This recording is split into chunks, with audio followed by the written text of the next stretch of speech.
can see you. Hey, look at his dress. We are watching her dancing. এই তিনটে সেন্টেন্সে আমি তিনটে ভার্ব ব্যবহার করেছি, সি, লুক অ্যান্ড ওয়াচ। এই তিনটে ভার্বের মানে কিন্তু সেম, দেখা। মানেটা এক হলেও এই তিনটে ওয়ার্ডের ইউসেজের দিক থেকে মানে ব্যবহারগত দিক থেকে স্লাইট কয়েকটা ডিফারেন্স আছে, আর সেই ডিফারেন্সেস গুলো আজকে আমরা ডিটেইলে জানবো। Hello friends, welcome to English tutorial by SP. I am Shrabani, your online English guide. See ওয়ার্ডটা আমরা তখন ব্যবহার করি যখন আমাদের আই সাইটের মধ্যে মানে আমাদের চোখের নাগালের মধ্যে কোনো জিনিস চলে আসে, সেটা ব্যক্তিও হতে পারে বা বস্তু, এবং কোনো উদ্দেশ্য ছাড়া কোনো চিন্তা ভাবনা ছাড়াই আমাদের চোখ যখন তাদের ওপর যায়, সেটা যখন আমরা বলতে চাই তখন আমরা সি ওয়ার্ডটা ব্যবহার করে থাকি।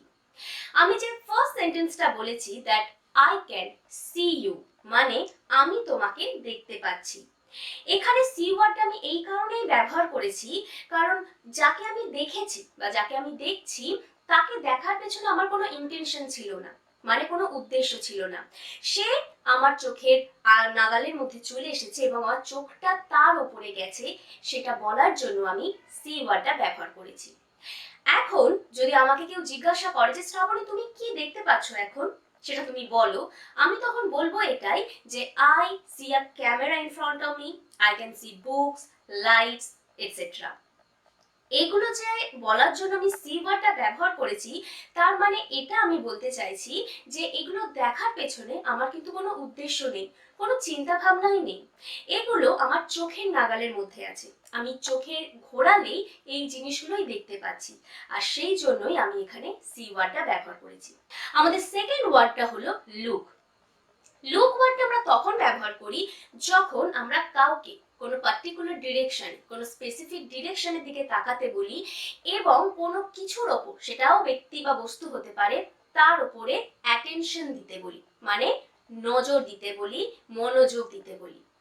যেমন আমার সেকেন্ড সেন্টেন্স যেটা ছিল লুক অ্যাট হিজ ড্রেস, তার ড্রেসের দিকে তাকাও। এখানে লুক ওয়ার্ডটা আমি এই জন্য ব্যবহার করেছি কারণ আমি যাকে বলছি কথাটা তাকে একটা পার্টিকুলার ডিরেকশনের দিকে তাকাতে বলেছি এবং কোনো স্পেসিফিক জিনিসের উপর ফোকাস করতে বলেছি। আমার সেন্টেন্সটা ছিল লুক অ্যাট হিজ ড্রেস মানে আমি তাকে ড্রেসের ওপর ফোকাস করতে বলেছি। আর একটা সেন্টেন্স দেখো, লুক কেয়ারফুলি অ্যান্ড ওয়াক, এটার মানে হলো ভালো করে দেখো এবং হাঁটো। এখানে লুক ওয়ার্ডটা এই জন্য ব্যবহার করা হয়েছে কারণ তাকে নিশ্চয়ই আমি রোডের ওপর ঠিকঠাক করে কনসেন্ট্রেট করতে বলেছি, কোনো একটা জিনিসের ওপর ফোকাস করতে বলেছি এবং একটা পার্টিকুলার ডিরেকশনে আমি তাকে তাকাতে বলেছি, তাই এখানে লুক ওয়ার্ডটা ব্যবহার করা হয়েছে। আমাদের থার্ড ওয়ার্ডটা হলো ওয়াচ। লুক আর ওয়াচ এই দুটো ওয়ার্ডের মধ্যে একটা সিমিলারিটি আছে।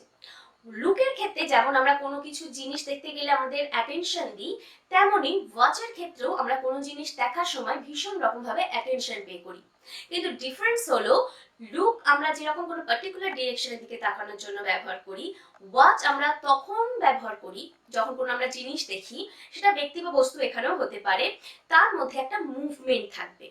যেমন আমার থার্ড সেন্টেন্সটা ছিল we are watching her dancing মানে আমরা তার নাচ দেখছি। নাচ করছে ব্যক্তিটা, তার মানে এটা যে সে স্টিল না, তার মধ্যে একটা মুভমেন্ট আছে এবং তার নাচটা আমরা খুব মাইনিউটলি দেখছি, খুব মনোযোগ দিয়ে দেখছি, আর সেই জন্য এখানে ওয়াচ এই ওয়ার্ডটা ব্যবহার করা হয়েছে। আর একটা এক্সাম্পল দেখো, আমরা যখন টিভি দেখি, সেটা সিরিয়াল হতে পারে, মুভি হতে পারে, কোনো স্পোর্টস হতে পারে বা কার্টুন, একটু ভেবে দেখো সবকিছুর মধ্যে কিন্তু একটা মুভমেন্ট থাকে। যদি আমি স্পোর্টস ধরে নিই, আমি যদি কোনো ম্যাচ ধরি, সেখানে মানুষজন এখানে ওখানে দৌড়াদৌড়ি করছে, কার্টুন দেখতে গেলেও সেখানে কার্টুন ক্যারেক্টারগুলো দৌড়াদৌড়ি করে, মুভিজেও গান হচ্ছে, নাচ হচ্ছে, কথা হচ্ছে, হাত পা নাড়ানাড়ি হচ্ছে, সবার মধ্যে একটা মুভমেন্ট থাকে। আর যখন আমরা টিভি দেখি, সেটা যাই হোক না কেন আমরা কিন্তু খুব মনোযোগ দিয়ে দেখি, আর সেই জন্য আমরা যদি টিভি এরকম কোনো জিনিস দেখি যার মধ্যে একটা মুভমেন্ট থাকে এবং তার সাথে আমরা অ্যাটেনশন অ্যাড করি, তখন কিন্তু সেখানে আমরা ওয়াচ ওয়ার্ডটা ব্যবহার করব। যেমন আমি যদি বলি যে আমি এখন হকি ম্যাচ দেখছি, সেটা আমি বলতে গেলে এভাবে বলবো, now I am watching hockey match. So these are the differences among these three words. ভিডিওটা কেমন লাগলো অবশ্যই আমাকে কমেন্ট করে জানাবে, এবং যদি ভিডিওটা ভালো লেগে থাকে please do like and share. If you are new to my channel and you like this video, please subscribe my channel to get the first notification of our videos. So thank you for watching. See you in our next video. Till then, keep practicing and keep learning.